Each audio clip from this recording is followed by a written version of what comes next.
Hello and welcome back to Well That Aged Well. And with this week, we continue a three-part journey on the Roman Republic. Last week, we ended with the Second Punic War, and this week, going to continue with the Third Punic War, and of course, the famous destruction of Carthage. And we are going to end the episode with the fall of Sulla, of course, a famous dictator. Or I wouldn't say fall exactly because he did. Spoiler alert, he did retire voluntarily, so I wouldn't exactly say fall, but to use a loose term there, I think we're going to end with Sulla, and then we will focus on the fall of the Republic in the third episode of this series. So let's begin where we left off, and that is, of course, with the defeat of Hannibal, and not to be confused with Hannibal Lecter, that's a different one, but let's begin with the fall of Hannibal and Hannibal being sent into exile. Yes, so Rome was victorious and it punished Carthage at the end of the Second Punic War with fairly difficult terms of peace. So essentially, Carthage had to give up almost all of its military power.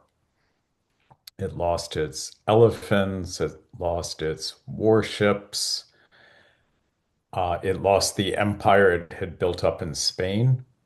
The Romans actually would go to Spain themselves and take it over. And they faced a challenge there, but definitely they did not want the Carthaginians in Spain anymore. So Hannibal is there in the city of Carthage now, really for the first time in his career. And he survives for a while there, but of course his skills were more as a general rather than as a politician.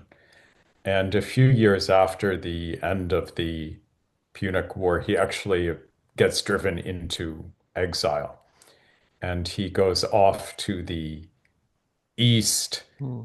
and actually sort of helps one of the great Eastern kings, Antiochus III, in a war against Rome, but then uh, dies. Hmm. So Carthage, though, right, is trying to figure out its identity now after it's Hmm. lost all of its military power. It's kind of, I know I did a lot of analogies last week, but I can't help but think of the analogy of after the Great War in 1918 when Germany lost its military power. You kind of see the same happening here. When the Germans lost the World War One, they also lost with the Versailles Treaty. They lost all their military were reduced to just a couple 100,000 soldiers, and we kind of see the same on a almost larger scale with with what happening here in Carthage as well. Yes, and actually, the economist John Maynard Keynes, the British economist, he wrote at the time of Versailles, as the treaty was being settled, that it was a Carthaginian Yep. peace, meaning, that it actually wasn't going to last and it would bring another war. And that's very much true of this peace. Now, it lasted for a while, actually. It lasted for just over 50 years. And in fact, one of the terms was that Carthage had to pay an indemnity. They had to pay money to Rome for 50 years after the war. And they offered to pay it back faster, so a little bit different from Germany after Yep. World War One. But the Romans said no, just keep paying it because they felt it kept the Carthaginians in submission, right? They wanted the Carthaginians to Yep. look humbled. So we can talk about why that Mm. peace ultimately breaks down if you want. But before I want to do that, I want to talk a little bit about, I think, I don't know, remember if you talked about him last week, Scipio Africanus, who, of course, would famously meet Hannibal and ask him who he thought would be the greatest general of all time. And Alexander, or, I don't remember who else he compares to, but Hannibal put himself before Alexander. So how do we know the validity to this story and what's the where does this story come from? That Scipio, the famous meeting with Hannibal after the Punic War and in exile.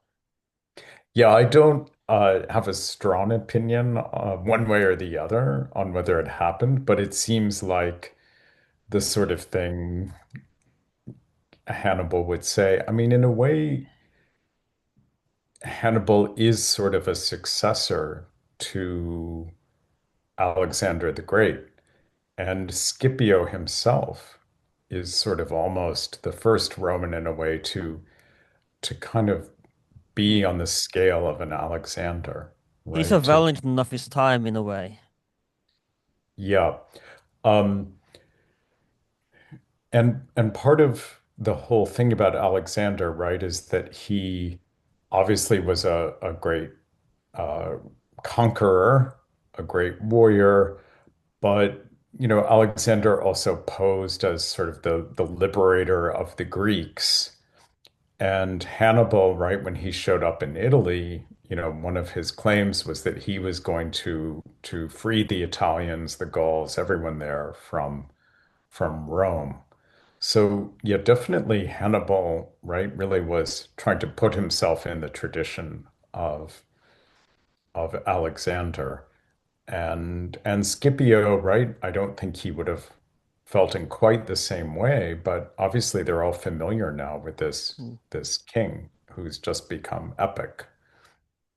So let's talk about how this changes Rome as a power as well as, of course, the Carthaginian. I know you want to talk about the Carthaginian economics as well. So let's talk about how this changes Rome as a power, because we'll talk about the Third Punic War in a moment, but let's talk about a little bit about how this would change, not just at Rome.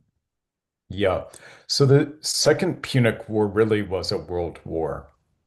And by that, I mean it affected all of the Mediterranean world. It wasn't really just between Rome and Carthage, because actually the king of Macedon, so one of the successors of Alexander the Great, The actual uh, successor.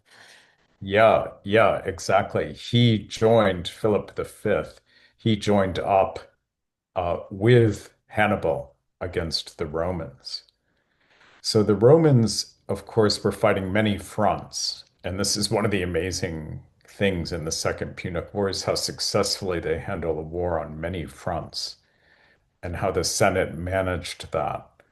But they fight Macedon, they fight King Philip V for a while, but they sort of have to give up. And very soon after the final peace with Carthage, the Romans send an army over to Macedon. And they get involved then really for the first time in a big way in the Mm. East. And they also want to fight in northern Italy because remember the Gauls they had helped Hannibal. Yeah. So they fight a large number of wars in northern Italy. They send colonies there, they build roads, they do all these things. They're fighting wars in Spain, of course, to establish their presence there. And there'll be more wars in the East after that first one with Macedon. So the Romans are really entering a period of major expansion across the Mediterranean, Mm. right? That kind of happened inevitably because of the war against Hannibal. So that's the first thing to keep in mind. And they'll have to develop uh, new officers to start to manage the empire. In Spain, they sort of have to leave an army there permanently. So that's kind of a change. So, really, most importantly, we would say Rome is becoming an empire, even though it still has the republican form of government. Mm. Now, I want to talk a little bit about as well the Roman army and the recruitment of the Roman army, because of course the Marian reforms wouldn't happen for another century. But so let's talk a little bit about we spoke about this the last episode of as well about the Roman army in the early years. But let's talk a little bit about the status of the Roman army at this point in time as well, after the Punic War, and right at the dawn of the Third Punic War.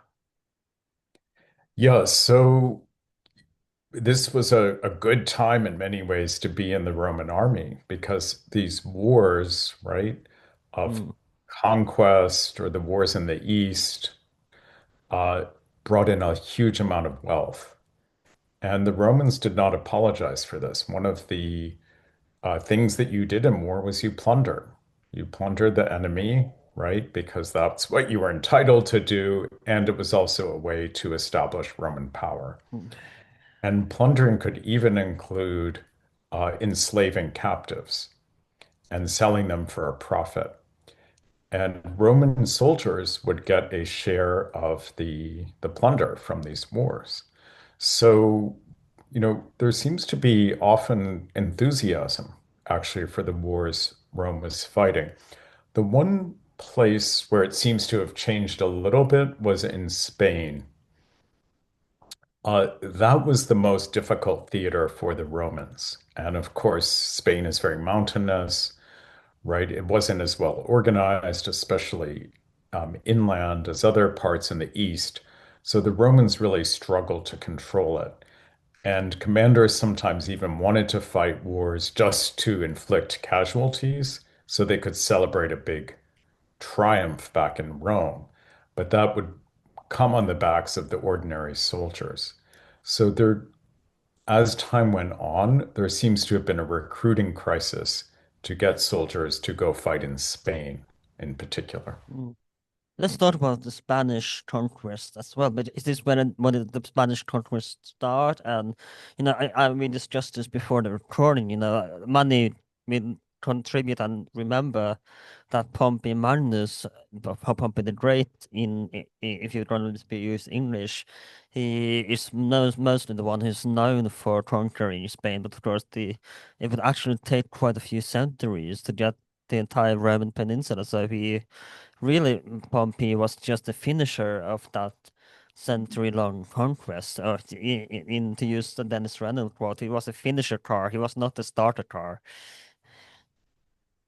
Yes, and of course, centuries later, Napoleon would struggle Yeah, very much in his wars in yeah. Spain. It is very difficult country for fighting, and the um, local peoples of the Iberian Peninsula, they're very good at using guerrilla warfare, of course, paralleled at Yeah. modern times.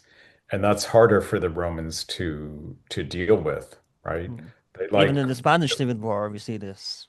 yes, completely. Yeah. The Romans like, big battles where they can uh, line up against the enemy and the legions Yeah, cut them down. But this open is harder. fields. Yeah, this is harder in Spain. So there's a couple of decades of war early on, and the Romans, it's important to them, of course, because they don't want Carthage back there, but also the Carthaginians had developed silver mines, Yeah. and the Romans took those over. And that clearly is one of the reasons they wanted to be there, is they could use the silver to create coinage, right? They would mint it, and then they could use that to pay soldiers, to uh, construct buildings back in Rome, whatever they wanted to do.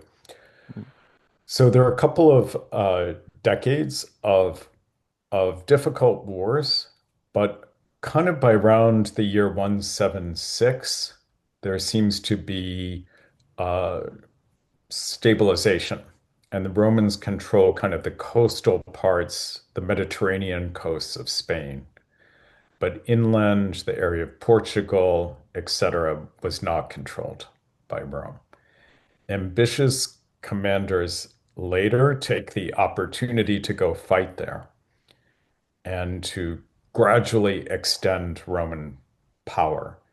And you mentioned Pompey, he's one of them. Julius Caesar went to Spain as a fairly young man and fought there. And eventually Augustus went there and completed mm. the takeover of the Iberian Peninsula. Agrippa as well was one of his first campaigns, I believe. Yes, so many of um, the greatest figures in Roman history, it's interesting to think about. You mentioned obviously Mm, Scipio Africanus, right, who's famous for yeah. the victory in Africa. But it's really in Spain first where he proved himself and people realized that Mm, they had such a good general. So it's definitely a place that provides challenges to the Romans, but also these opportunities for generals to mm. build their reputations. Now, it seems like Carthage had it much easier to conquer space. What would be the difference with, say, a Carthaginian conquest or versus a Roman conquest to conquer his? Say, I suppose Spain is the wrong term at this time, so to use a more academic term, Hispania. What would be the difference between the Carthaginian conquest and influence than, say, the Roman one? Yeah, good question. I'm not sure there was so much of a difference, but kind of a key point about the Carthaginian empire in Spain is they had old cities along the coast, right? Part of that Yeah. ancient maritime empire.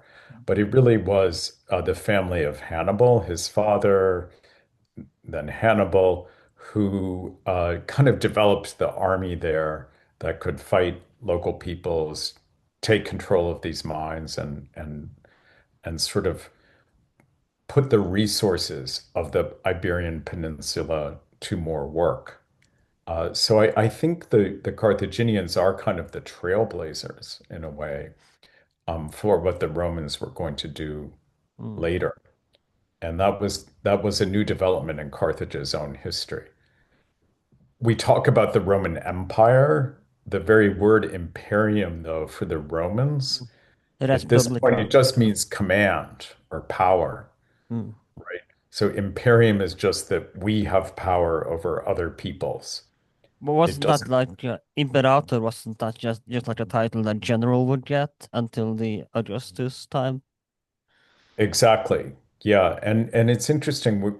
In hindsight, we can see that all of these things will lead to the rise of the military monarchy in Rome Mm, itself.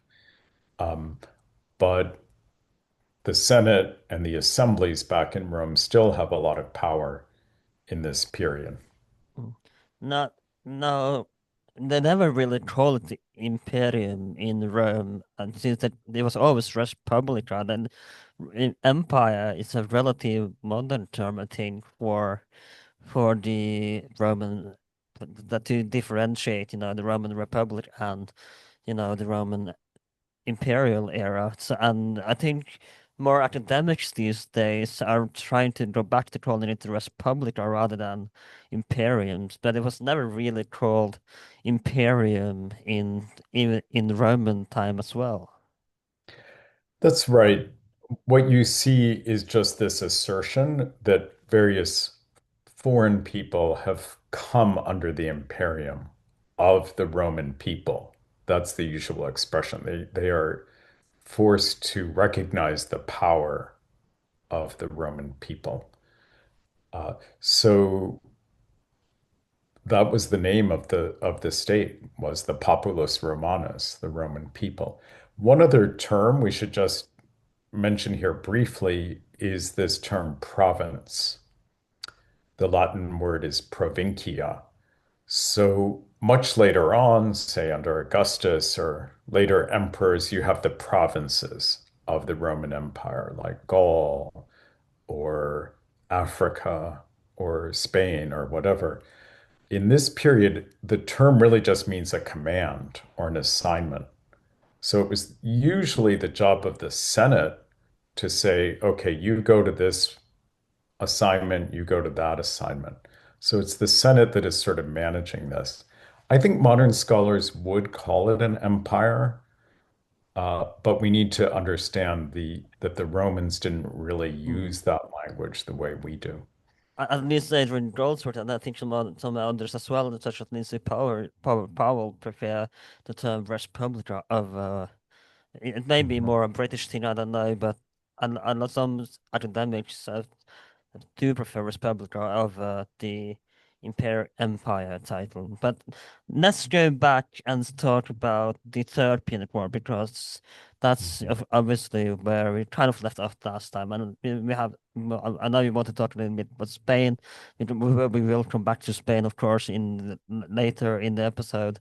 But for now, let's talk about the Third Punic War and how this would shape the fate of Carthage for the next century. Yes. So Carthage always was very good at rebounding after victories, uh, or defeats, I should say. So, after the First Punic War, they went to Spain. After the Second Punic War, right, they really have lost their military for the most part. They're not supposed to fight any war outside of Africa. And even within Africa, they're supposed to check with Rome before they do anything. So, what they actually ended up doing in this period is very much focusing on developing their economy. So, they expand their holdings in North Africa to some degree, but they also improve their agriculture and probably kind of invest more in commercial shipping. So that's part of why they can uh, try to offer to Rome to pay back the money that they're supposed to give the Romans as the indemnity. So they really did rebound economically, and the city of Carthage grew. The city itself, it grew, it prospered. They built a new harbor. So there were many signs that they were doing well. And this actually seems to be part of what upset the Romans, or at least some Mm, Romans, is, we thought we had defeated you people and reduced you to nothing.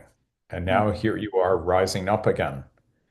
And in particular, this upset a Roman senator, Yeah. kind of a notorious figure named Cato the Elder. He's called that because he has a descendant later, Cato the Younger, who fought Julius Caesar. But Cato the Elder, he was a new man, so his family had never been in politics, and he really had to make a name for Mm. himself.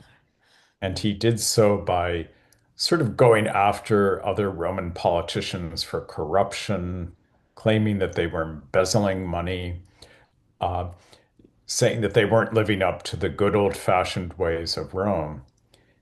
He, in the 150s BC, he was sent to Carthage on an embassy. And he was shocked when he saw how prosperous the city was. And he came back to Rome and he said, we can't let them survive or they Mm. will destroy us.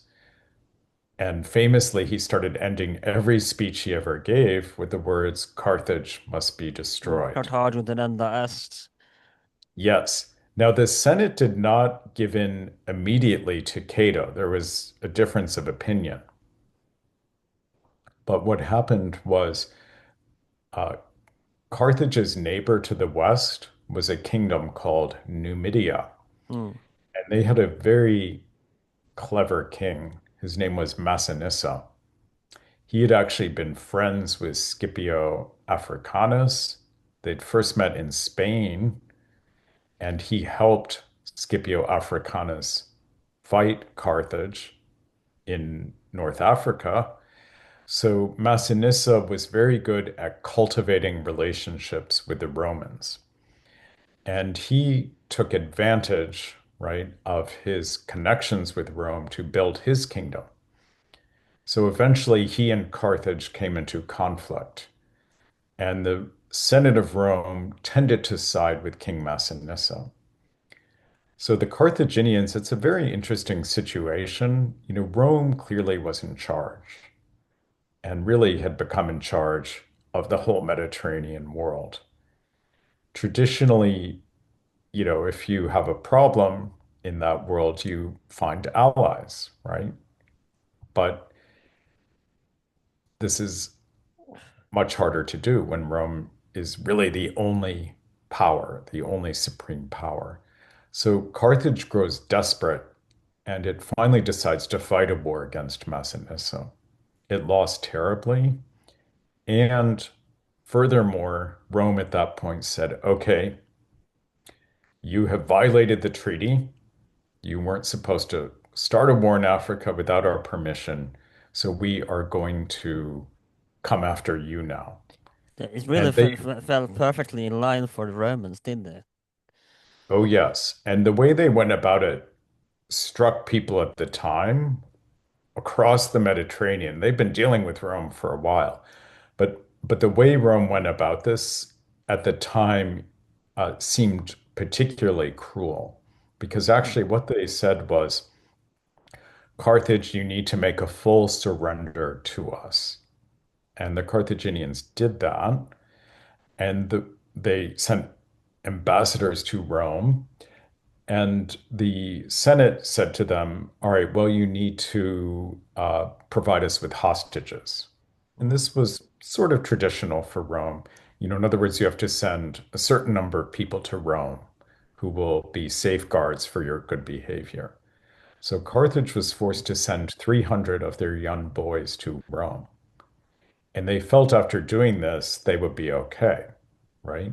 But the Senate had said, oh, and you also have to get rid of your ships. You have to do a few other mm, things. We may give some final instructions when we send the consuls out to Africa. So the consuls finally get there. Carthaginians think, well, we should be okay. But what the consuls reveal, the final demand is that Carthage must move inland, a mm, significant distance from the coastline. Obviously, that would completely destroy Carthage's economy because it's a maritime city and it's a great mm, trading post. So, this, I think, kind of the Romans knew probably wouldn't be acceptable. So, when the Carthaginians refuse, they go back to their city. They do have wonderful mm, defense walls. So they prepare for a siege. And what surprises the Romans is that they managed to hold out in essentially a siege for, I think, nearly 4 years. So mm, it proves to be a harder war than Rome expected. mm. And Carthage has kind of this glory of defying Rome and upsetting the Romans' expectations of an easy victory.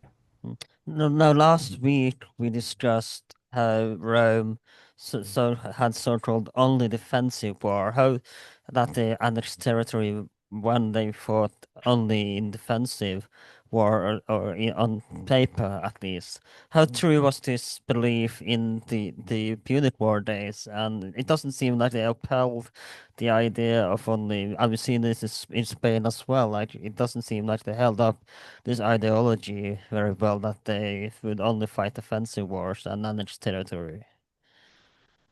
Yes, so they remained concerned about kind of having a official reason they could go to war.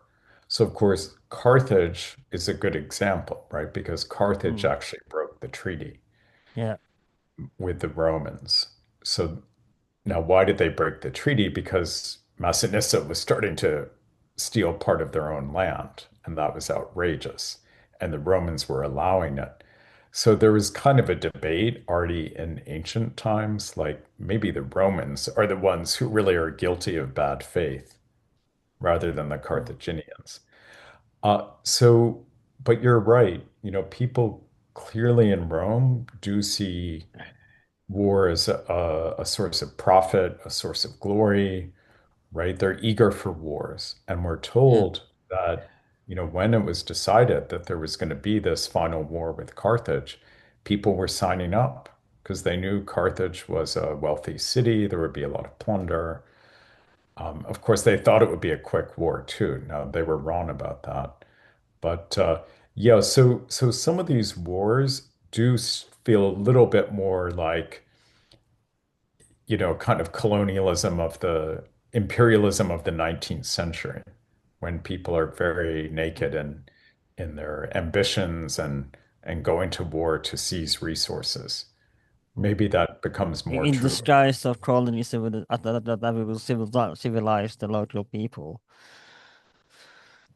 So let's talk about the consequence of when Carthage failed. and of course the this famous destruction of Carthage, which would be on nuclear scale almost, a Hiroshima of its day, if you will. So and of course Cato would finally get his wish that Carthago delenda est. So let's talk about the final destruction of Carthage that they, and then I believe there was a superstition until pretty much until Caesar rebuilt Carthage that this territory will be bad luck that best to avoid. And also there are some ruins of Carthage. What Carthage today? So what are these ruins from the rebuilding of Carthage, or is this the ruins that we see today of of the original Carthage that was destroyed by the Romans? Yes.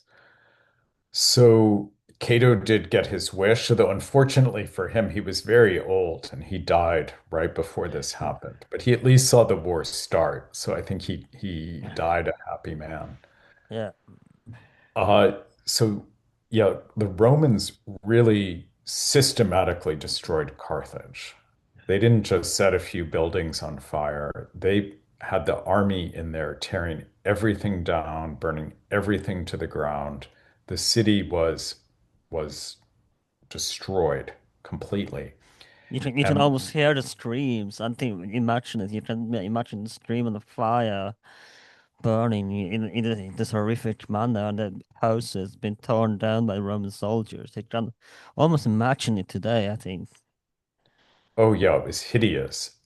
And it was meant to be, right? I mean, this is a troubling aspect of ancient cultures, but a grand military victory could be considered beautiful in the ancient world. And of course, it's not just the Romans and the ancient Near East. The Assyrian kings decorated their palaces with really hideous, from our point of view, really hideous um, crimes of war, showing destruction of civilians and cities that were captured. I would say two things. One is a siege is very difficult. And it did take the Romans a lot of time. So I think they felt, especially after a siege, particularly entitled to be ruthless. But also they were sort of sending a message about the importance of obeying Roman authority. And Carthage had defied Rome one too many times, and they were going to pay the price, but this was also meant as a warning to everyone else. And I mean, the Romans were like the Assyrians from this point of view as great empire builders. They used terror as a tool for control. It's very ruthless. It's meant to be ruthless. The idea is if you disobey us, this could happen to you. What made the destruction of Carthage even scarier was in the very same year, the Romans also destroyed the city of Corinth. And this was kind of one of the wealthiest cities of Greece. Mm. And the Romans had already by this point essentially gotten rid of the kingdom of Macedon. But there was a pretender, this is in northern Greece, there was a pretender who tried to get rid of Roman authority and to reestablish the kingship. At the same time as this, a group of Greek cities, right, sort of got into a Yeah, war with Rome because they didn't like the way the Romans were controlling things. So the Romans, really sent a message by destroying a major Western and a major Eastern city. Just you asked about what happened to Carthage. So archaeologists have gone there, right, yeah.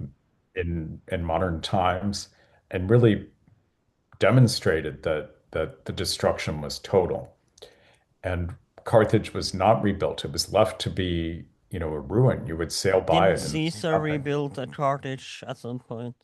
Exactly. So there was one attempt about 20 years afterwards to try to send a new colony there. The Romans did take over some of the surrounding countryside, but that colony failed. And and at the time, people said it was against the wishes of the gods, It was right? cursed. So this was the famous idea of the curse, right? Is Yeah. that the Romans cursed the soil so it couldn't be used. But Julius Caesar, right, 100 years later, he manages to break the curse and says we are going to establish a new city. And in due time, it was built and it became a major city of the Roman Empire. But of course, remember, did Julius Caesar have a happy ending in his life? No. No. So this idea of the curse of Carthage, You just say it's his legacy had a happy ending, but he himself didn't certainly not. right. Yeah. So ancient historians sort of play around with this idea of the Punic curse. And I'll just give you one other example. In the epic poem, the Aeneid, so Aeneas is the sort of hero, the founder of Rome, and he actually sails to North Africa, and he has a love affair Mm. with the first queen of Carthage, a lady named Dido. And Aeneas is happy to spend a winter with her, but then he abandons her because he has to get to Italy to carry out his mission. So he's tries to leave without telling her anything. She's very upset, and she builds this funeral pyre and she throws herself on it. So this sounds already a little bit like, the fate of Carthage. But while she's on it, she also calls out a curse upon Aeneas and his descendants. Mm. And of course, Hannibal would be one of the ways her curse would be fulfilled. But the other thing is that after Rome destroyed Carthage, things started not to go as well for the Romans. Mm. They started to have political problems at home, military losses, eventually hideous civil wars in which the Mm. Romans would kill each other by the thousands. So this Mm.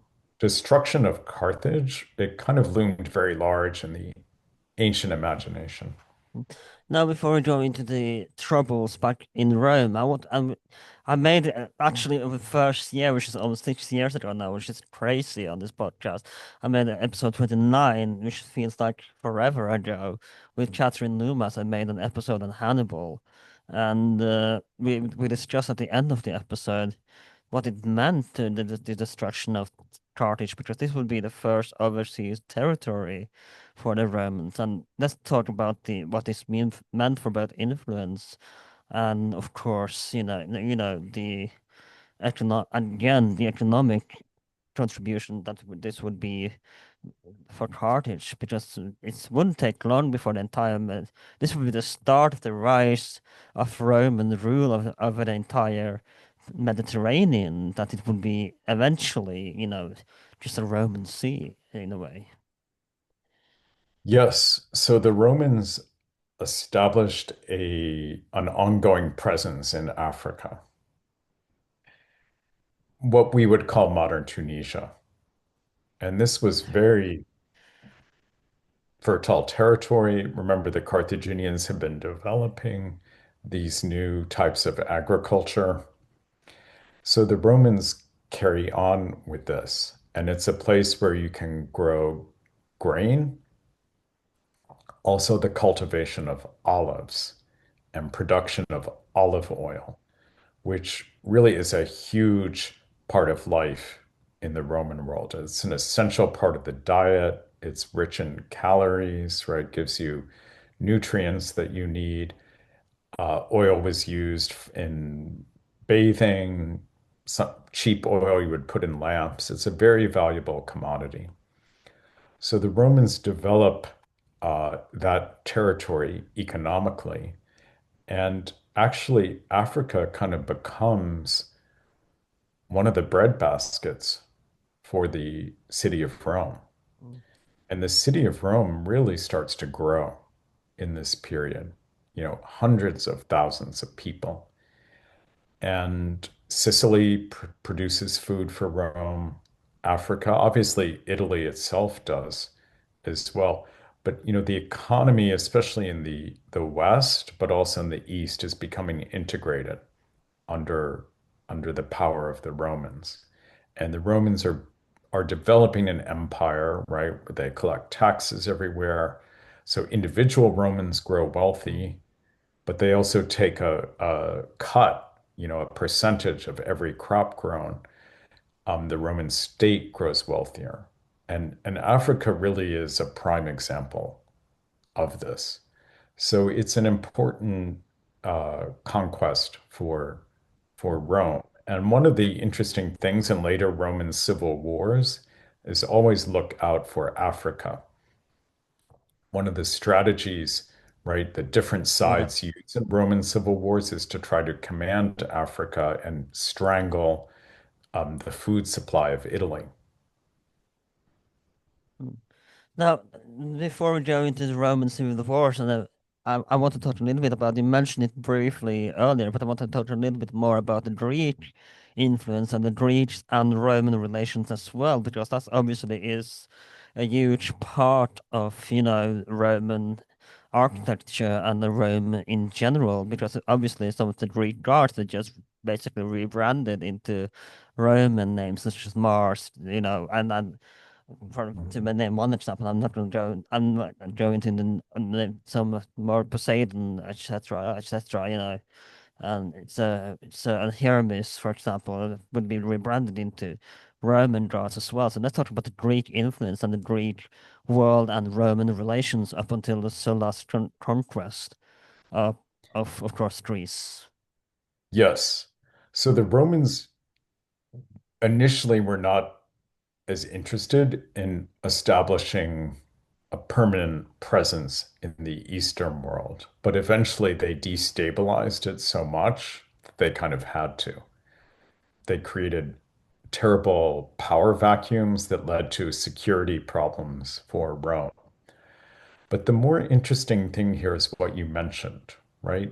We think of conquest, the Yeah. Romans conquering everybody. But there's a famous line in the poet Horace, right, that actually Rome conquered Greece, but Greece conquered Rome. Yeah. And this actually is hard to parallel, I think, among world empires, is the extent to which, yes, Rome was dominant militarily, but instead of imposing its culture, right, to a large degree, it actually took over the culture of one of the peoples they conquered. They loved Greek culture. Now, sometimes they made fun of Greeks. Cato the Elder, the guy we mentioned, complained about the Greek doctors coming to Rome. He said they were murderers, they were going to kill all the Romans. But the truth is, Rome really took over much of Greek culture. They made it their own, though. So, for Mm. example, they kept speaking Latin. They produced their own literature, but in the genres that the Greeks had invented. So they write Mm. histories. They become addicted to theater. They have comedies, the way the Greeks loved comedies. They write their own tragedies. Bird was obviously one part of it. Growing a bird in the Greek style. Yes. And this is one of the things that, there's some debate on is they start to party like Greeks maybe, Mm. and they drink fancy wines that are being brought from the Eastern world. They embrace luxury. And of course they have the money now, right? Mm. The as the imperial power to build fancier houses, to import Greek art.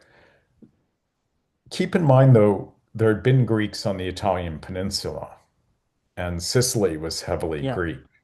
So it's a process. It's not as if one night the Romans wake up and say, "We're going to go Greek." But after the destruction, or I shouldn't say the destruction, but after the fall of Syracuse, in the Second Punic War, a lot of the art gets sent to Rome. And I think this is Yeah. when the Romans really start saying, ooh, we love these statues of gods and athletes and heroes. And we want some of these for ourselves. We want them for our temples. We want to put them up in our houses. They start to build temples in the Greek style using marble, which was the Greek building material of choice. So the Romans, really in the second century, start to embrace this, and it does lead sometimes to debates. So famously, Rome will not build a stone theater until about the year 55 BC. They That's try to a couple of fascinating. times, but then some of the senators say this is going to corrupt the people, just having Mm. them sit all day watching theater idling away. This isn't what our ancestors did. So So that's what they're my kind of parents used to say when I watched television. completely, yeah. And it is kind of like a culture war, sort of the young versus the old. Hmm. And it's a way of debating your own They did not identity. know the hardship I had when I was growing up. Right, right. But clearly I think it is a sign, as with debate about TV when it's still a very recent thing, sort of about is this Hmm. good for us or not. So the Yeah. Romans are having these debates, but definitely the culture became much more Greek. And then the Romans in turn, right, kind of send out their culture, especially to the west of Europe. So they end up sort of spreading a Greco-Roman civilization. Mm. What about Roman mythology? How does that evolve from? I mentioned earlier that the Roman Greek gods would pretty much be adapted into the Roman gods. So that's how did Roman mythology kind of the same stories in a way, just different names. So how did that have gradually happened from becoming Romanized? Put it that way. Yeah. So the Romans had a whole series of gods, and the good thing about polytheism is you can always have another god Mm, on your side. So they had um, some very ancient gods, like their version of Zeus, the supreme god, the god of the heavens. They originally called Jupiter, yeah. and Juno was the wife of Jupiter. So the Romans have this habit of sort of assimilating their gods and goddesses, especially the big ones, to those of the Greek pantheon. And as I said, since the Romans and the Greeks lived together in Italy, this had been going on for a while. But the Greeks, of course, had an ancient literature, so they had a much more developed mythology. And the Romans take over kind of the mythological stories as they start to read Greek poetry, produce Greek style plays. Mm, They don't necessarily exclude gods from other cultures, by the way. So, for example, in the Second Punic War, they bring a deity to Rome to worship from Anatolia, from Asia Minor, mm, modern Turkey. And this is the mm, goddess sometimes called the Great Mother. She's also referred to as Cybele. They bring gods from Carthage, and they call the main deity of Carthage Juno. So they start to assimilate all kinds of gods and mm, goddesses. They map them onto their own, or they create new cults. But the basic idea is if we can get everybody's gods on our side, we will become more powerful. mm. That's kind of what Rome was best at, stealing other people's work and then taking credit for it and, adapting it as their own. For example, architecture place, like you mentioned, and the gods. And what's fascinating as well is that the planets that we have we named in our solar system are also adapted from the Roman gods. And with this, so we discussed this in our episode on Greek mythology as well, how the Roman gods kind of in a way had more. It's episode 83, Greek mythology with Carla Ionescu, and we discussed how the Roman mythology almost had more influence in a way in the end than Greek mythology had. Very much so. Obviously, the Roman calendar, for Yeah, instance, is still the calendar used in the West and obviously really globally with minor um, changes, of course. today, with a few changes, right? But January, the first month, is named for the god Janus, who is the god of beginnings Mm. and endings. And March, July, Julius Caesar. yeah, March is the month of Mars. What's interesting, yeah, is when the Romans start to make some of their own leaders gods, Mm. and they name months after Mm. them. So Oh, help! July, I'm becoming a god. yeah, yeah, and they become gods. But that's another sign, that this is a world where it's pretty easy to add Mm. gods. It's controversial, when it's a living Roman, but Mm. it happened. And the Greeks have been doing that too. Um, So yeah, the Mons are named after the Romans still today. Mm. I think it's because, the Roman culture really endured in Europe so long through the papacy, through Catholicism, that the calendar stayed intact. And then Roman literature, Latin continued to be read in the West, really ever since the days of the Romans. So Mm. you have poets like Ovid who really tell a lot of the Greek stories, but in a Roman form, and they become the mythology that all the Renaissance painters use, when they want to depict scenes of lovemaking. You can't show Christian saints, so you show the Greek or the Roman gods and goddesses, like Mm. Venus and Adonis or whatever. Mm.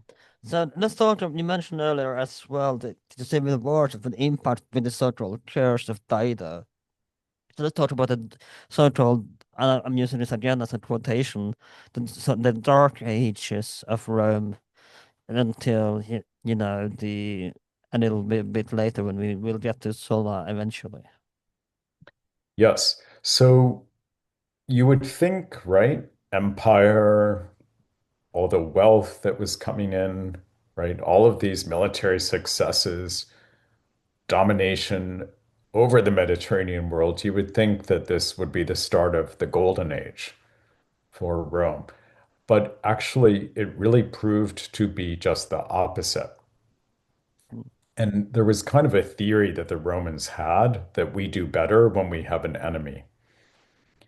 And if we have no enemy, we become Yeah, lazy, we become we arrogant. become our own enemy. Yeah. And this idea was actually already present because it was a Greek idea too. And the Romans sort of debate about it at the time of the war against Carthage. They ended up destroying all their enemies though. So the Yeah. prophecy was fulfilled. They became their own enemy. So it starts really with fights kind of about empire and all of the money that was coming in. Who's going to get this money? You have senators who are serving as commanders. Mm. They are becoming very rich through these wars. So Is they this where the start to, corruption begin to start? Where we see yeah, that would eventually lead to the fall of the Republic. so they may start to buy supporters, to buy voters. And Mm. you can see that that will cause controversy, right? There will Yeah. be allegations made, right, that they are corrupting politics. And they will start to fight each other about these things. And they even start to set up courts where they put each other on trial, for illegally appropriating money, for buying votes illegally. So that's just one example. But there are other questions too, soldiers, right? Rome had had a tradition of creating colonies.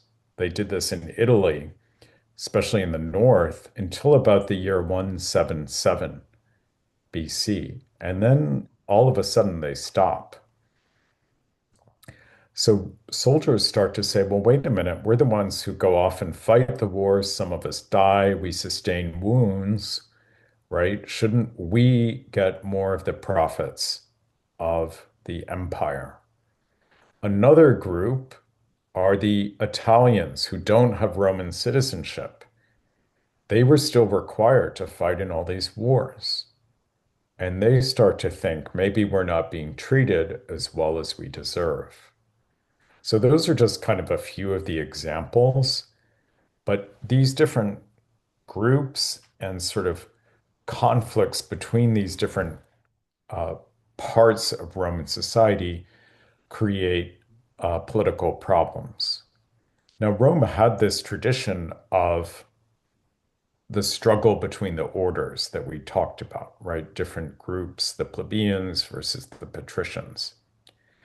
And the Romans sort of had pride in the fact that usually they could reach solutions, they could compromise.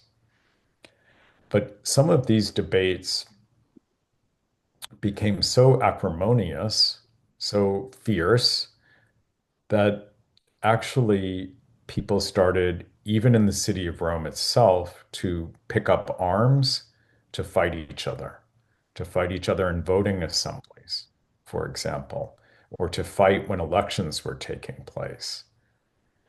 And in my opinion, this really is kind of the origins of the later full-scale civil wars, is that Romans were supposed to debate, they were supposed to vote, they were supposed to settle their disputes with the ballot.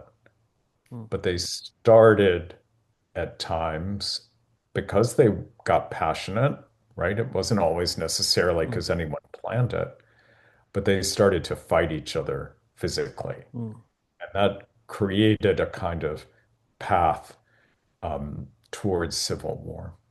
mm. Now, so let's talk about the civil wars and the impact they would have on the Roman Empire, Republic, the Roman Republic. Sorry. So let's talk a little Yeah. bit about the impact on the civil wars that they would have, and I want to talk eventually about the Marian reforms as well because they're vital to the and again. What kind of soldiers do we see here? We spoke a lot about the Roman army and recruitment, etc. And it's also important because the Roman army kind of were the backbone of the Roman not way of life. I'm hesitant to say Roman Empire yet, but Roman Republic, to put it that way. So, let's talk a little bit about because it's important to understand recruitment as well of the Roman army to understand what the Marian reform were about. So let's talk a little bit about this. That would eventually lead the civil wars, and of course, what would lead to the Marian reform as well.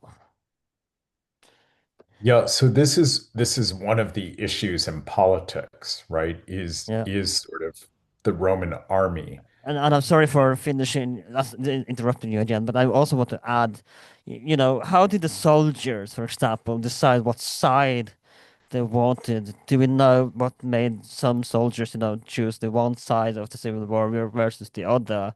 That the choosing which side to fight for in, and how were the feeling about fighting fellow Romans among this army? Do we know anything of this when it comes to the time of Paris civil war in during this era? Yeah. So just to answer that very briefly first, uh, obviously it can be very horrific thing Yeah, from the Roman point of view to, brother to be fighting brother. And the simple answer is you probably have to have some faith that you have a good leader. And most important, he's going to have to pay you well. Romans do yeah, not fight civil wars for free. These are not, for the most part, wars about religion. not for the most part even about ethnic identity, although that's sometimes Yeah, involved. Sometimes they are about political issues, right? But often they are fights between politicians, yeah, commanders, and to get supporters, they're going to have to pay. This means then that civilians become targets, and there will be, you know, very brutal things done to seize the property of wealthy Romans. Sometimes whole towns get confiscated to be given to veterans in civil wars. So uh, it's yeah, a very good thing in some ways to be a soldier in civil war because you can make a lot of money. yeah, And we should, shouldn't necessarily just sneer at that, right? I mean, these are people sometimes who are desperate. Maybe their farm had failed. They saw the wealthy doing just fine and they weren't getting much. So they say, well, this isn't an opportunity for me, right? And mm, that's part of the fuel of the civil wars, mm. is it's a I very don't. stratified society and there's a very rich class, some people in the middle for sure, and then there are a lot of people struggling. And those who are struggling, who are young and fit and can fight, they will often, given the chance, take it. Mm, And this is true all the way through the rest of Roman history, right? And mm, the emperors, become good at trying to channel all of that desire into mm. the professional army that The defends the promise of land after frontiers. 25 years of service, for example. Correct. Yeah, and Augustus finally changed it, so you got a pension, but it was a very nice pension Yeah. if you fought for 25 years. So this is a great theme in Roman history and continues into the to the empire. Mm. So let's just get to towards Marius.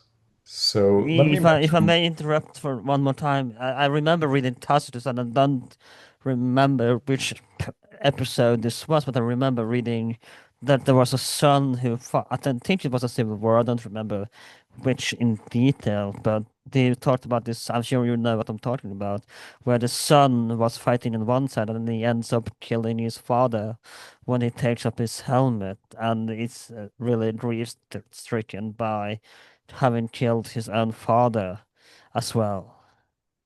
yes, exactly. So that is from Tacitus's Histories.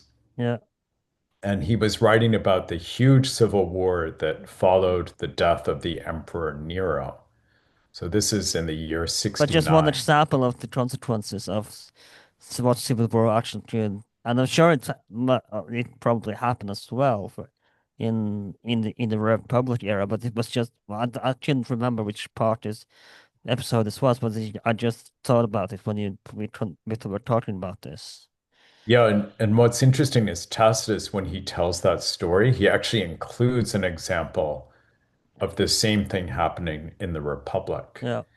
And this is part of why that later civil war was so scary to Romans, is that they were seeing, oh, despite Augustus, despite the emperors, we actually can break out into this sort of civil war again.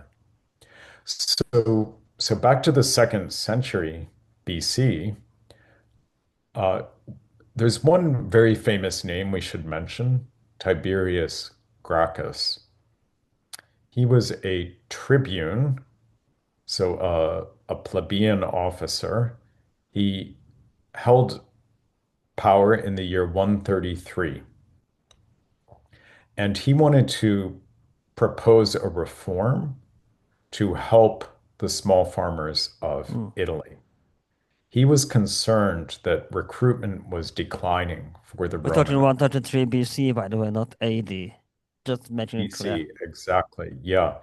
And basically, there was a lot of so-called public land in Italy. This was land that had been seized from opponents of the Romans, and it was supposed to be shared by Roman citizens. But what happened was that the rich were actually taking over a lot of this land and using it for huge estates.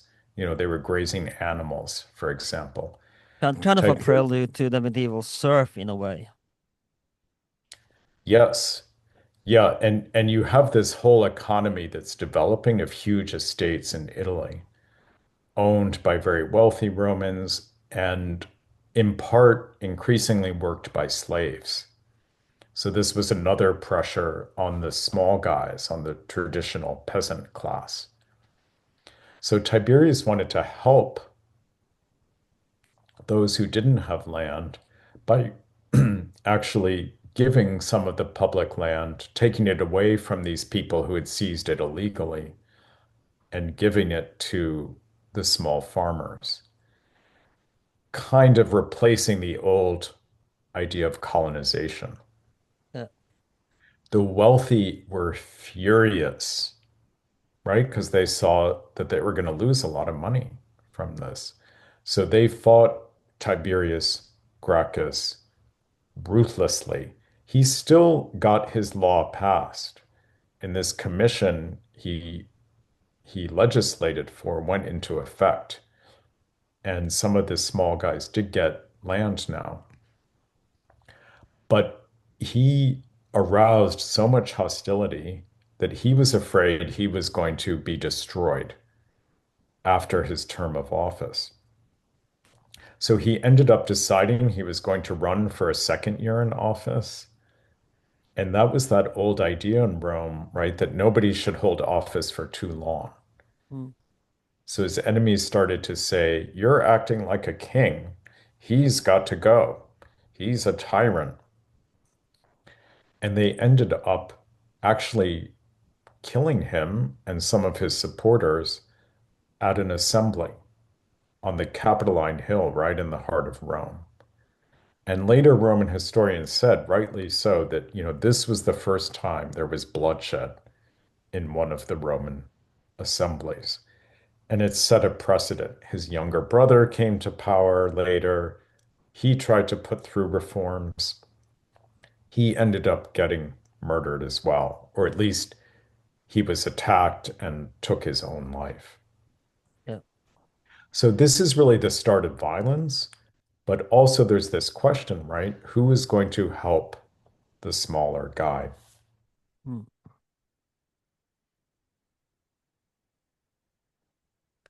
So that takes us to Marius, whom you mentioned a few minutes ago. Yeah.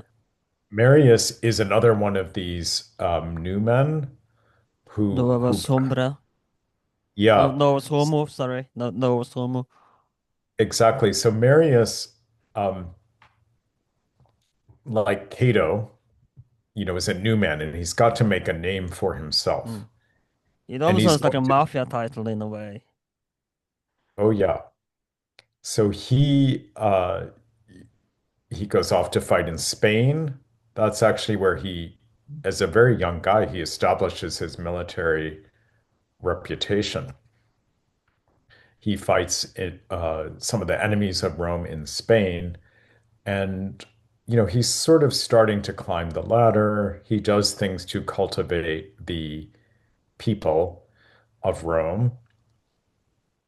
He then goes off to North Africa, where the Romans were fighting the Numidians, the old enemies, the neighbors of Carthage. And the Romans were having a very long and difficult war with one of the kings of Numidia. And it was humiliating to Rome. We're supposed to be the world's greatest power, and we're getting defeated by this king in Africa. So Marius was sent there or brought there as an officer.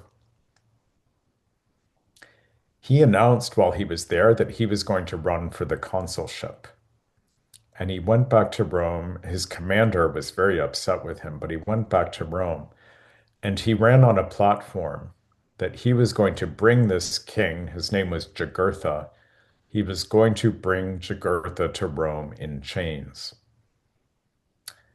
And the people loved the way he talked. They loved his toughness. They thought, yes, this is the man who's going to do it. So he ended up getting elected to the top office. He then had a special law passed so that he got the command. The Senate was cut out of this completely. And at the same time, he opened up recruitment to anyone who was a citizen. Previously, there was usually a requirement you had to own some Yeah. property to fight. And this proved to be a very important change.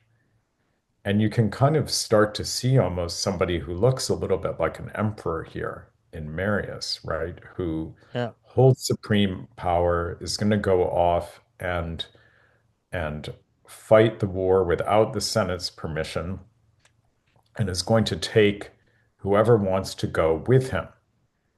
And the consequence of that is they will look to Marius for financial support and land when the war is over. So what happens after Marius won the in Africa at the during the African campaign? So Marius had a great victory. He brought the king of Africa, Jugurtha, back to Roman chains. It was a huge triumph for him. What happened, though, was at the same time in Northern Europe, there was a migration of Germanic peoples, and they came down to Gaul. They were threatening even Northern Italy. So this seemed like a huge uh, crisis in the making for the Romans. They panicked. And of course, the people know that they have a good general in Marius. So Marius keeps getting elected year after year after year as consul. He recruits new armies, he takes And them into Gaul, he kind of, the I'm sorry to Germans. sorry to interrupt you for a second, but kind of, what's the word for it? It kind of, y- I forgot the term for it, but it kind of contradicts. Sorry, contradict is the word. What talking about the other guy that tried to stay go for office a second time, and the Roman people wouldn't have it. So it kind of contradicts, the idea that a senator shouldn't have power for too long when it comes to Marius. It seemed. So what was the exception when it? I know you kind of already touched on this, but what was the exception to Marius being allowed so many terms, and the other guys were killed for trying to stay for more than 1 year term or exiled, you know. Yes. Well, so I think some of the people are fine with this. And it's really senators, right, who Yeah. are jealous, but also have a principled concern that we shouldn't keep the same people in office for too long, or they become too powerful and they can destabilize or topple our Republican government. But I think with Marius, right, he really developed a bond with the people. Of course, he's helping ordinary Romans, letting them serve in the army, giving them opportunities. And then this threat, this kind of reminded the Romans of their old enemy, the Gauls. Mm. And the Gauls were the one people, right, until late antiquity who sacked the city of Rome. So the Romans were terrified, and they really looked to Marius. In time of military crisis, the Roman people will look to whoever they think is going to save them. This was true of Scipio Africanus. Marius is kind of the same sort of phenomenon. But it ends up meaning he became very powerful and builds up this army. Eventually, he wins all the fights and he establishes colonies in Italy and elsewhere for some of his veterans. He sort of gets cut down to size again a little bit after this war with the Germans is over. And this is where we start to get to the first major civil war of the Roman Republic. Mm. And that's, of course, the social war. And let's talk a little bit about what would lead to the social war and the cause of the famous social war in the first place. Yeah, so it's kind of a strange name from our point of view for a war, like a social Yeah. war. Did they have a cup It, of tea and the bread and time and the I lunchtime know, brunch together? yeah. Yeah, so it comes from the Latin word socius, socii in the plural, which means the allies. And these are actually the peoples of Italy who did not have Roman citizenship, but have been fighting, Mm. in some cases for centuries faithfully alongside the Romans. So So I reckon that if you fought for the Roman army, that then in a later era you would get as Roman citizenship for your family. That wasn't a thing yet for in the Roman Republic. no. So the allies, right, they um, don't have to pay very much, if anything, particularly in taxes compared to Roman citizens, but they are expected to fight when the Romans want them and need them. And so they're auxiliaries, but they're often doing the same sorts of fighting as Roman soldiers. And I think part of what happens too is so, they want more plunder or more economic opportunities. And once they see Roman citizens, for example, now getting these special bonuses from Marius, getting colonies, right, created for them, they became unhappy. Why aren't we getting these things too? So they uh, kind of find some politicians in Rome who are willing to help them. But here, the Roman citizens, those who already have the vote, they're concerned, right? They're afraid their votes will be diluted if we add all these new Italians to the citizenship roll. So it's a poisonous issue in Roman politics. And the leaders of Rome fight over this. And this is another one of these things where people start to fight physically. They're not just arguing in the Senate about this. And it kind of all boils over in the year 91, when the great Roman politician who was championing the Italians and trying to find a path to citizenship, he got assassinated in circumstances that have always remained mysterious. They were at the time, nobody ever knew exactly what happened. But the Italians kind of, for them, this was the last straw. And they ended up, some of them anyway, starting to rebel against Rome. Others joined the cause. They killed some leading Romans, right? The Romans really grew upset with them. And the Italians actually create their own new state and they call it Italia. So this is the first use of Italy, which had been a geographic name, as a political label. And they issue coins, right, where they show themselves. They create a kind of army with a hierarchy. They mimic the Roman state, but they're fighting probably now for their own independence, really, not caring as much about citizenship. The Romans realized this was serious. This was worse even than anything in the Hannibalic War in some ways. So pretty quickly, the Romans decide to start offering citizenship to those who will surrender. And a number of people take the Romans up on their offer, but not everybody did. So there was some pretty hard fighting in the Italian peninsula in this period. Marius gets called back to military service. He's thrilled. He gets to be in the game again. Mm. At the same time, though, Relive his glory days. he's trying to, yeah. Yeah, so for him, this is sort of an opportunity. What happens though is there's also a younger figure who becomes a powerful general in the Roman army fighting the Italian insurgents, and his name was Sulla. Yeah. And we have to talk about Sulla for 1 minute. I think we need more than 1 minute to talk about It's a Sulla to think, fascinating story, yeah, because he had actually, so he was a patrician from one of the old families, unlike Marius, who came from a little town of Italy and was a nobody as far as the Roman political class was concerned. Sulla came from one of these old families, so though the family had fallen on hard times, and Sulla didn't have a lot of money growing up. He had kind of a wild youth. He hung out a lot with actors, we're told. Mm.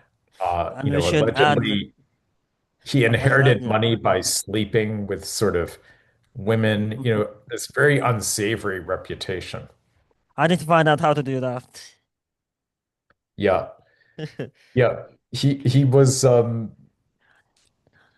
very clever though, right? I mean, this is the thing. He clearly always had a Mm. scheme going. So he and Marius actually had an old feud because back in that war in Africa, Sulla was the one who actually captured the enemy king. He used one of these schemes of his, right? He Yeah. collaborated with the king's brother-in-law and ended up trapping the king. And he made a lot out of that. I'm the one who actually caught the king, not Marius. And this made Marius's blood boil. He really hated how this younger guy, Sulla, was trying to seize uh, the victory crown from Marius. So they had bad blood between them. And Sulla, right before the social war, actually was trying to get a statue put up in Rome that showed the moment when he captured the African king. So, of course, that infuriated Marius. So they both fought in the social war. They had to put aside their quarrel. Sulla had an army, and in the year 88 BC, he was elected to the consulship. Yeah. Now, this is when the feud really escalated because Italy, right, was in turmoil. Enemies of Rome around the Mediterranean world started to think maybe this is my moment. Not to destroy Rome, nobody really thought that, but maybe to, you know, fulfill some ambitions that I've been having while the Romans are distracted. So you have this guy, Mithridates, who was the king in Asia Minor. He had a Parthia. kingdom based on the Pontus. It's Yeah. based on the Black Sea. So he starts to seize, he'd been building his kingdom for a while. He's kind of like an Alexander the Great type. He'd been building his Is this kingdom. the rise of Parthia at this point? Yeah, and Parthia is now taking opportunities as well. Mm. They were sort of the replacement of the old Seleucid kingdom, Yeah. and Rome had weakened the Seleucids so much that the Parthians then start to grab some of that territory. So there are all these schemes going on in the east. And Mithridates, though, he starts to go after Roman territory and he gets maybe a little carried away and decides he's actually going to liberate everybody in the Roman province of Asia, which is modern Turkey. And I mean, he does a terrible thing. He arranges a massacre. He sends out secret instructions to everybody to kill all of the Romans and the Italians in Asia Minor on the same day.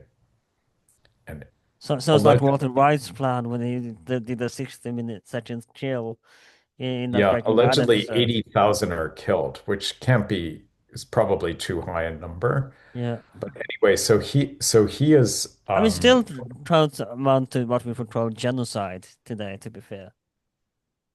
yeah, and of course the Romans had carried out what we would also call genocide. So this Yeah. was just something that happened in the Mediterranean world. And the Romans, as we said, had a lot of enemies.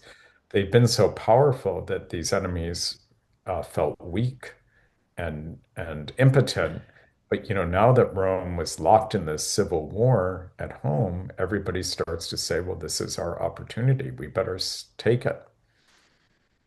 Mm. So there's a fight in Rome about who should get to go fight Mithridates, this great king who's now taken over Roman territory in Asia Minor. And unsurprisingly, it sort of turns into a battle between Marius and Sulla. The Senate said Sulla should go. He's the consul. It's his fight. Marius, right, goes to the people, to the assembly, and he says, remember the good old days in Africa when I fought the Germans? Yeah. I'm the only man who can take on Rome's greatest enemy. You need to pass a law putting me into command. And he gets the people to go along with this. They pass this law. Sulla is furious because he had the war, now he's lost it. He takes the army that he had from the social war and he does the unthinkable. He uses the army to march on Rome Mm. and effectively seizes power in the city militarily. He sends Marius, Marius's son, supporters of Marius into flight. They have to escape Rome. They actually end up going to North Africa, where Marius had his connections. So Sulla regains the command against Mithridates. But that really formally is the start of full civil war in Rome, when you actually have legions who are marching on the city. But remember, it ties back to this development that we've been talking about, that armies feel now more loyalty to their commander, who's going to give them a cut in the profits and is going to give them land. So this is sort of a logical development of what we've seen that Marius himself really was creating. So another thing I want to talk about as well, I'm sorry if I shy a little bit away from the things happening in Rome, is Sulla's famous attack on Greece as well and Athens. So let's talk. And I know I'm probably shying a little bit away from what the civil war at the moment, but I will also want to talk a little bit about Sulla's brutal attack on Greece, the Greek peninsula as well. Yes, so some of the Greeks actually decided to support Mithridates. And really, kind of the That's kind of con ironic considering the famous Persian attack a few hundred years ago as well. right, but it's sort of like um the enemy of my enemy Yeah, is my friend. This is kind of the yeah, principle that's going on here. Um, 100%. and really, I think this is all a reflection on how Rome had not done a very good job running the eastern half of the empire in particular.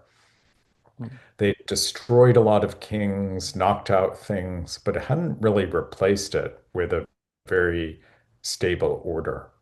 And one of the things going on, by the way, too, is an increase in piracy because the old Yeah, Hellenistic kings, they were better at fighting pirates. The Romans didn't want to invest heavily into navies. It's very expensive. It's not as close to them, so they don't care. So it really is a period where you have all these adventurers, and people will recruit, come fight for me, or join my pirate fleet and I'll make you rich. So there's lots of opportunities. So the Athenians have not enjoyed kind of being under the control of Rome. So they decide to support Mithridates, right?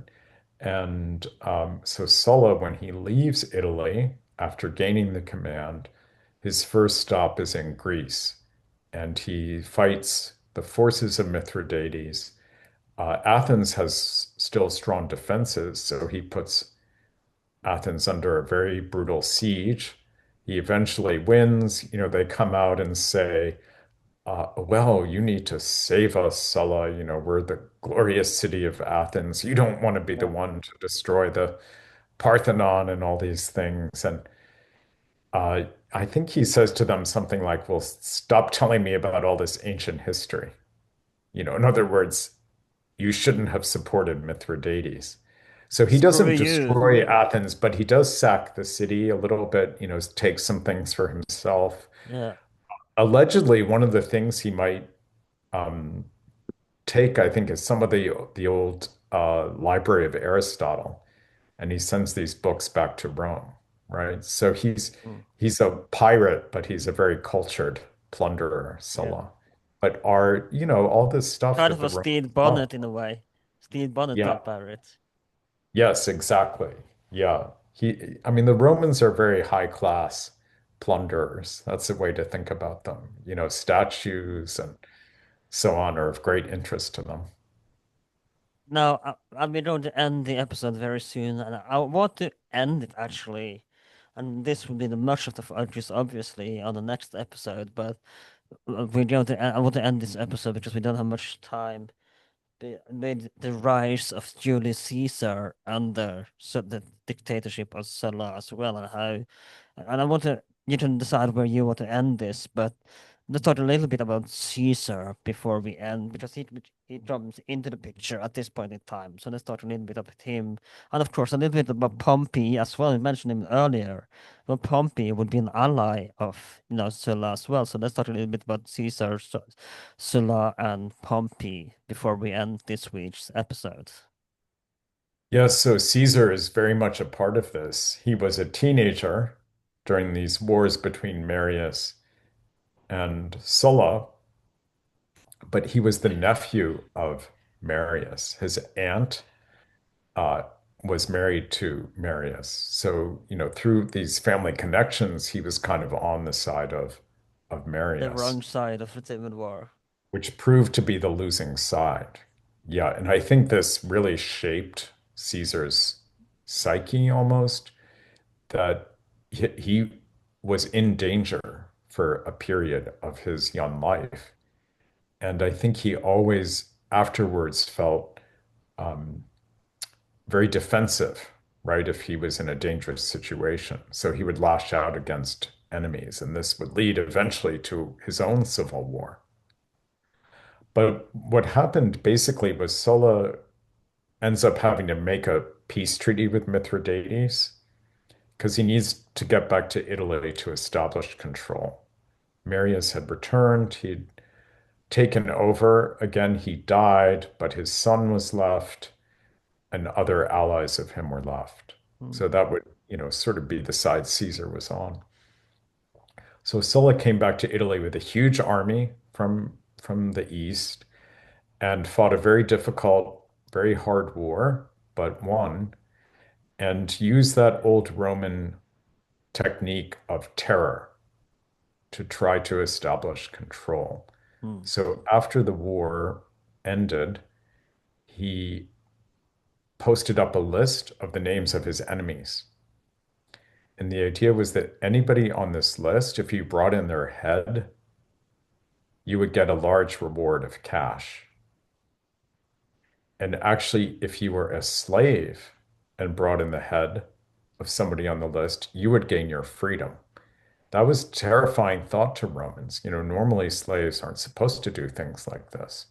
But Sulla It's really wanted. ironic. It's ironic considering they thought of other people as barbarian when the methods were equally barbaric by the Romans themselves. Yeah, and again, it was meant to be barbaric. That's kind of it's just terrible to think about, but that is how you instill terror, right? Is by really Yeah. frightening people.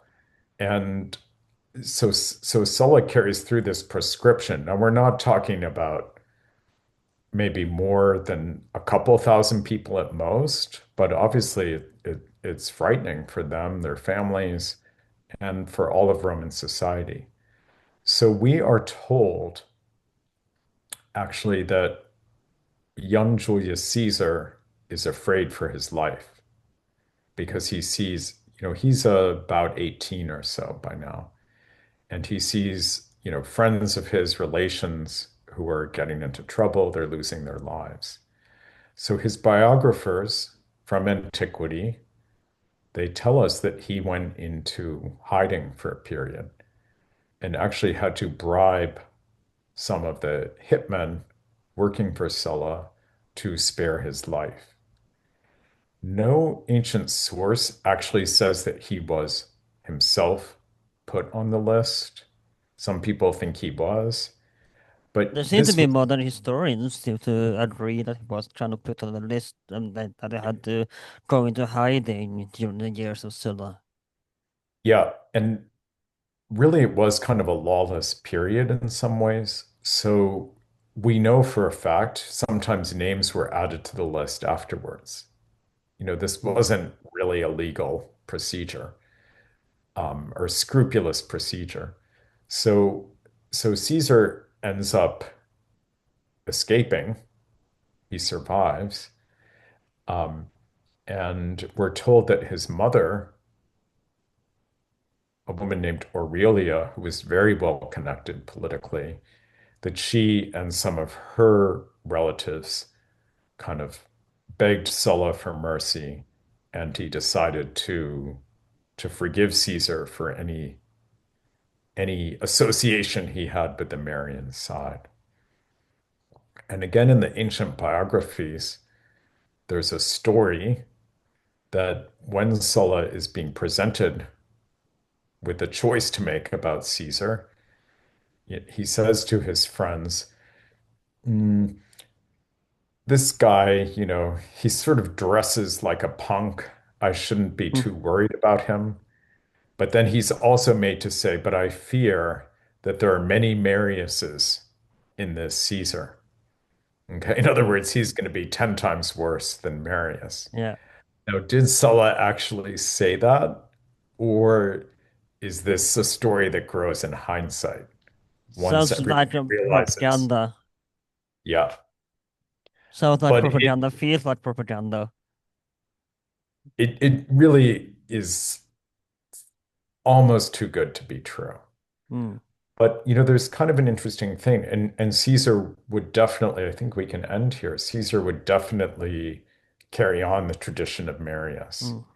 and would become a great army commander and would help the poor. He would establish colonies all over the Roman Empire for his veterans.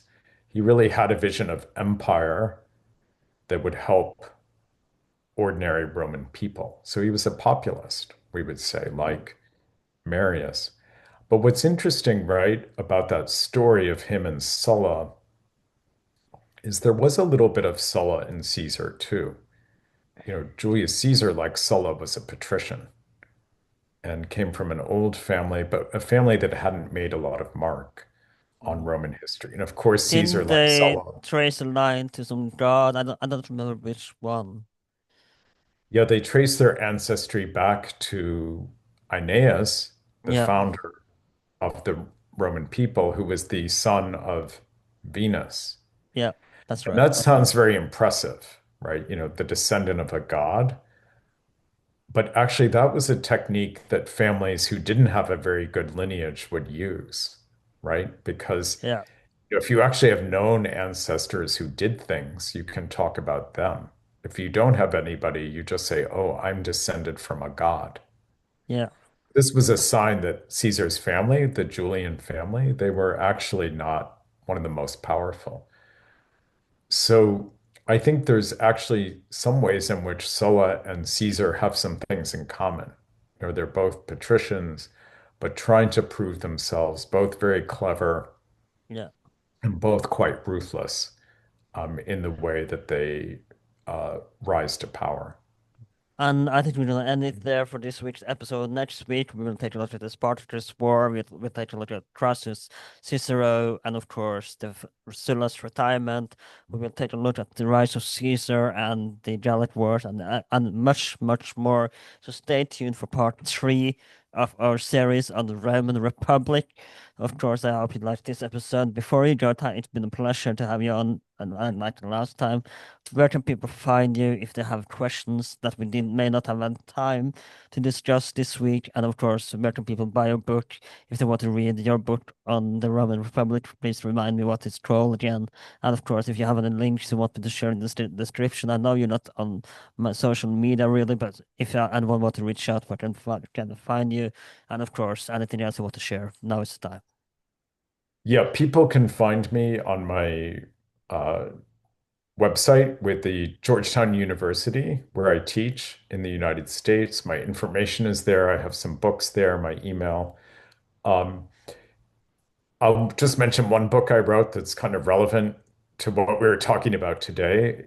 A couple years ago, I published Uncommon Wrath, how Caesar and Cato's deadly rivalry destroyed the Roman Republic.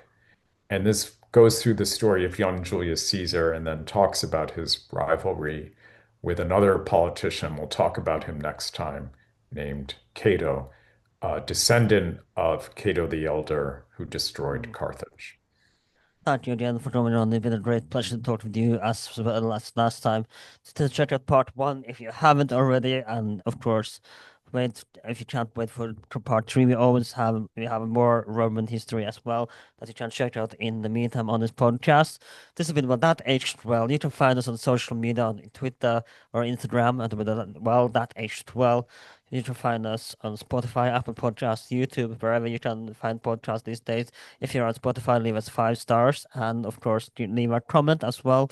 What are your thoughts on the Roman Republic and our both on YouTube and Spotify? Is there any other aspects that you want me to cover of the Roman Republic that we may not have gone into so much detail in these episodes? And of course, if there are other things you want us to talk about, as always, of course, like if you're an Apple Podcast, leave a comment, 5 stars. This has been Well That Aged Well. My name is Alan, and I'll see you next time.